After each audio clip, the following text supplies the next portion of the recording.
ನೀನು ಈ ಭೂಮಿ ಮೇಲಿರುವ ದುಷ್ಟ ಶಕ್ತಿಗಳನ್ನು ಶಿಕ್ಷಿಸಿದಂತೆ ಹಾಗೆ ಮತ್ತೆ ಅಂತವರು ಶಿಕ್ಷಿಸಲು ಮತ್ತೊಮ್ಮೆ ಈ ಭೂಮಿಗೆ ಅವತರಿಸಿ ಬಾರಮ್ಮ. ನಿನಗೆ ನನ್ನ ಕೋಟಿ ನಮಸ್ಕಾರಗಳು.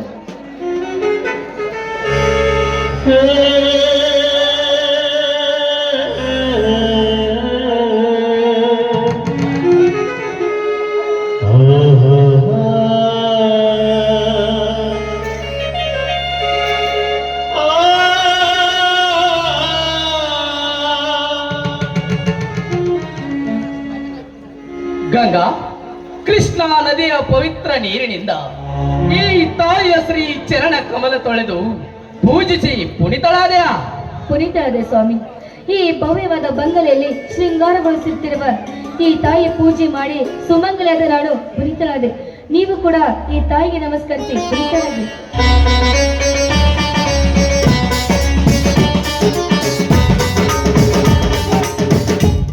ಅಮ್ಮ, ಬನದ ಐಸಿರಿಯಲ್ಲಿ ಕಂಗೊಳಿಸುವ ಭವತಾರಿಣಿ ಬನಶಂಕರಿ, ಸದಾ ಸತ್ಯ ಧರ್ಮದ ಹಾದಿಯಲ್ಲಿ ನಡೆಯುವ ಈ ನನ್ನ ಮನದಾಳದ ಮರ್ಮವನ್ನು ನೀನರಿದಿರುವೆಯ ತಾಯಿ.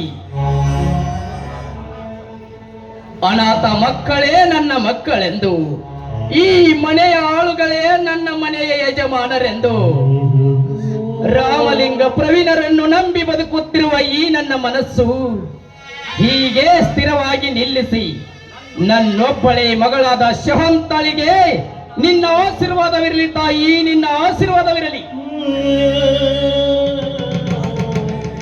ಸ್ವಾಮಿ, ಏನ್ರಿ ಇದು ನಿಮ್ಮ ಮಾತು? ಈ ಮನೆಯಲ್ಲಿ ನಿಮ್ಗೆಷ್ಟು ವೈಭವಗಳಿದ್ದರೂ ಕೂಡ ಮೇಲು ಕೀಳು ಎನ್ನದೆ ಎಲ್ಲರೂ ನನ್ನವರೇ ಎನ್ನುವ ಈ ನಿಮ್ಮ ಮಾತು ನನಗೆ ತುಂಬಾ ಇಷ್ಟವಾಯಿತು.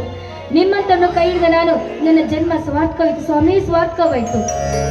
ನಾನಿಲ್ಲದಿದ್ದರೆ ಇಲ್ಲಿ ನನ್ನದೇನಿದೆ ಎನ್ನುವ ಸಿದ್ದೇಶ್ವರ ಶ್ರೀಗಳ ವಾಣಿಯಂತೆ ಇಲ್ಲಿ ನನ್ನದೆನ್ನುವುದೇನಿದೆ ಗಂಗಾ? ಹುಟ್ಟಿ ಕೊನೆಗೊಂದು ದಿನ ಸತ್ತು ಹೋಗುವ ಈ ನಶ್ವರ ಶರೀರಕ್ಕೆ ಏಕೆ ಸಂಪತ್ತಿನ ತಾಪ ಭರಿಸಬೇಕು?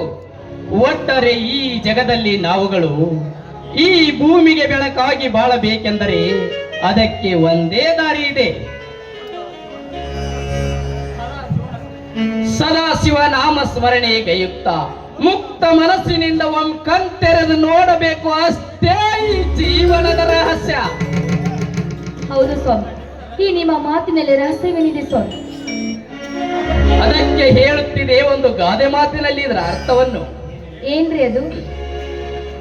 ಹೆಣ್ಣಿಗೆ ಶೀಲ ಸಿಂಗಾರ, ಗಂಡಿಗೆ ಬುದ್ಧಿ ಬಂಗಾರ ಎಂದು. ವಾ ವಾ ವಾ, ಹೆತ್ತ ನಿಚ್ಚಳವಾದ ಮಾತು ಸ್ವಾಮಿ ನಿಮ್ಮದು. ಈ ಭೂಮಿಯಲ್ಲಿ ಗಂಡು ಹೆಣ್ಣು ಮಲಗಿದರೂ ಕೂಡ ನಿದ್ದೆಯಲ್ಲಿ ನಿಮ್ಮ ಮಾತಿಗೆ ಎಚ್ಚರವಾಗ್ತಾರೆ ರೀ. ಇದನ್ನು ಎಲ್ಲರೂ ಪಾಲಿಸಿ ಮುಕ್ತರಾಗಬೇಕೆಂಬುದೇ ಅದರ ನಿಯಮ. ಇದು ನನ್ನ ನಿನ್ನ ನಿಯಮವೂ ಹೌದು. ಯಾಕೆ ಗಂಗಾ? ಅಪ್ಪಟ ಚಿನ್ನದ ಮೇಲೆ ನಿಮ್ಗೆ ಸಂಶಯನಾ? ಸಂಶಯವಲ್ಲ ಗಂಗಾ, ಇದು ಸಂಸಾರದಲ್ಲಿ ಆ ನಿಯಮವೂ ಹೌದು. ಇರ್ಲಿ ಬಾ, ಈ ಸಂತೋಷಕ್ಕೆ ಹಾಡೊಂದು ಗೀತೆಯನ್ನು